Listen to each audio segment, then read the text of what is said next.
ಎಲ್ಲರಿಗೂ ಆತ್ಮೀಯವಾದ ಸ್ವಾಗತ. ನಾವು ಯಾರ ಬಗ್ಗೆ ಆದರೂ ಒಳ್ಳೆಯ ಮಾತುಗಳನ್ನಾಡಿ ಅಂತ ಹೇಳಿದಾಗ ಅವರು ಒಳ್ಳೆಯವರು, ಅವರಿಂದ ನಮಗೆ ತುಂಬ ಸಹಾಯ ಆಗಿದೆ, ಅವರು ತುಂಬ ಒಳ್ಳೆಯವರು ಅಂತ ಒಂದೆರಡು ಮಾತುಗಳಲ್ಲೇ ಮುಗಿದು ಹೋಗಿಬಿಡುತ್ತದೆ. ಅದೇ ಬೇರೆಯವರ ಬಗ್ಗೆ ಟೀಕೆಗಳನ್ನು ಮಾಡಿ ಅಂದಾಗ ತುಂಬ ಹೊತ್ತು ಮಾತನಾಡುತ್ತೇವೆ. 1 ಗಂಟೆಯಾದರೂ ಹಾಗೆ ಯೋಚನೆಗಳು ಬರ್ತಾ ಇರುತ್ತವೆ. ನೆಗೆಟಿವ್ ಯೋಚನೆಗಳನ್ನು ಮಾಡುವಾಗ ತುಂಬ ಮಾತುಗಳು ಸಿಗುತ್ತವೆ. ಇದರಿಂದ ನಮ್ಮ ತಲೆ ಭಾರ ಅನಿಸುತ್ತದೆ. ಅದೇ ನಾವು ಒಳ್ಳೆಯ ಯೋಚನೆಗಳನ್ನು ಮಾಡುವಾಗ ಒಂದೆರಡೇ ಮಾತುಗಳು ಸಿಗುತ್ತವೆ ಮತ್ತು ಮನಸ್ಸು ಹಗುರವಾಗಿರುತ್ತದೆ. ನಾವು ನಮ್ಮ ಮನಸ್ಸನ್ನು ಯೋಚನೆಗಳಿಂದ ನಿಲ್ಲಿಸಲು ಸಾಧ್ಯವಿಲ್ಲ, ಆದರೆ ಒಳ್ಳೆಯ ಯೋಚನೆಗಳಿಂದ ನಿಧಾನಗೊಳಿಸಬಹುದು. ನಾವು ನಿನ್ನೆ ರಾತ್ರಿ ಏನು ಊಟ ಮಾಡಿದ್ವಿ ಅಂತ ನೆನಪಿಸಿಕೊಳ್ಳೋಕೆ 1-2 ನಿಮಿಷ ಬೇಕಾಗುತ್ತದೆ. ಆದರೆ ಒಂದು ಕೆಟ್ಟ ಘಟನೆ 10 ವರ್ಷ ಹಿಂದೆ ನಡೆದಿದ್ದರೂ ಅದನ್ನು ಯಾವಾಗ ಆಯಿತು, ಯಾರೇನಂದ್ರು ಅಂತ ಎಲ್ಲವೂ ನೆನಪಿನಲ್ಲಿಟ್ಟಿರುತ್ತೇವೆ. ಅದಕ್ಕೆ ಕಾರಣ ಆ ಘಟನೆ ನಡೆಯಬೇಕಾದ್ರೆ ನಾವು ಅಂದಿರ್ತೇವೆ, ಈ ಘಟನೆ ನನ್ನನ್ನು ಯಾವತ್ತೂ ಮರೆಯೋದಿಲ್ಲ ಅಂತ. ನಮ್ಮ ಮನಸ್ಸು ಅದೇ ಕೆಟ್ಟ ಘಟನೆನ ತಲೆಯಲ್ಲಿ ಇಟ್ಟುಕೊಂಡು ಭಾರ ಅನಿಸುತ್ತಿರುತ್ತದೆ. ಅದಕ್ಕೆ ಯಾವುದೇ ಕೆಟ್ಟ ಘಟನೆ ಆಗಲಿ ಅಥವಾ ಯಾರೇ ನಮಗೆ ಬೈದಿರಲಿ, ಅದು ಅವರ ಗುಣ.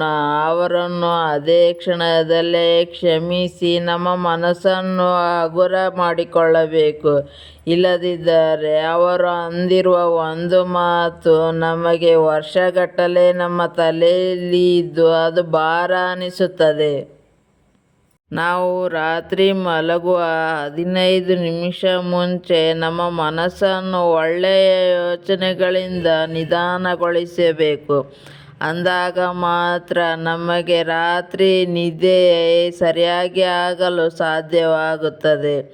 ನಾವು ತಲೆಯಲ್ಲಿ ತುಂಬ ಯೋಚನೆಗಳಿಟ್ಟುಕೊಂಡು ಮಲಗಿದರೆ ಬೆಳಿಗ್ಗೆ ನಮ್ಮ ದೇಹಕ್ಕೆ ಮಾತ್ರ ಆರಾಮಾಗಿರುತ್ತದೆ, ನಮ್ಮ ಮನಸ್ಸು ಭಾರ ಅನಿಸುತ್ತಿರುತ್ತದೆ, ಮತ್ತೆ ಮಲಗಬೇಕು ಅನಿಸುತ್ತದೆ. ಅದಕ್ಕಾಗಿ ರಾತ್ರಿ ಮಲಗುವ 15 ನಿಮಿಷದ ಮುಂಚೆ ಒಳ್ಳೆಯ ಯೋಚನೆಗಳನ್ನು ಮಾಡಬೇಕು. ಆ ದಿನದಲ್ಲಿ ಯಾವುದೇ ಕೆಟ್ಟ ಘಟನೆ ನಡೆದಿದ್ದರೂ, ಯಾರಿಂದಲೇ ಆಗಿದ್ದರೂ ಅವರನ್ನು ಕ್ಷಮಿಸಿಬಿಡಬೇಕು ಮತ್ತು ನಮ್ಮದೇ ಯಾವುದಾದರೂ ತಪ್ಪಾಗಿದ್ದರೆ ಮನಸ್ಸಿನಲ್ಲಿಯೇ ಕ್ಷಮೆ ಕೇಳಬೇಕು. ಇದರಿಂದ ನಮ್ಮ ಮನಸ್ಸು ಹಗುರವಾಗುತ್ತದೆ. ಯಾವುದೇ ಕಾರಣಕ್ಕೂ ರಾತ್ರಿ ಮಲಗುವ ಮುಂಚೆ ಮೊಬೈಲನ್ನು ನೋಡಬೇಡಿ. ಮೊಬೈಲನ್ನು ದೂರಕ್ಕೆ ಇಡಿ. ಆದಷ್ಟು ಎಲ್ಲರ ಒಳ್ಳೆಯ ಯೋಚನೆಗಳನ್ನು ಮಾಡುತ್ತಾ ನಿಮ್ಮ ಮನಸ್ಸನ್ನು ನಿಧಾನಗೊಳಿಸಿ ಮಲಗಿ.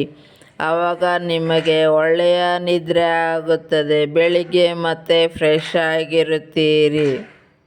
ಎಲ್ಲ ಕಹಿ ಘಟನೆಗಳನ್ನು ರಾತ್ರಿ ಮಲಗುವ ಮುಂಚೆ ಡಿಲೀಟ್ ಮಾಡಿಬಿಡಿ. ಎಲ್ಲರ ತಪ್ಪುಗಳನ್ನು ಕ್ಷಮಿಸಿಬಿಡಿ. ಅದು ಏನೇ ಆಗಿದ್ದರೂ, ಅವರು ಏನೇ ಮಾತಾಡಿದರೂ ಅದು ಅವರ ಗುಣ ಎಂದು ಕ್ಷಮಿಸಿಬಿಡಿ. ಮತ್ತು ನಿಮ್ಮಿಂದ ಏನಾದರೂ ತಪ್ಪಾಗಿದ್ದರೆ ಮನಸ್ಸಲ್ಲಿಯೇ ಕ್ಷಮೆ ಕೇಳಿಬಿಡಿ. ಆವಾಗ ನಿಮ್ಮ ಮನಸ್ಸು ಹಗುರವಾಗುತ್ತದೆ. ಶುಭವಾಗಲಿ. ವಂದನೆಗಳು.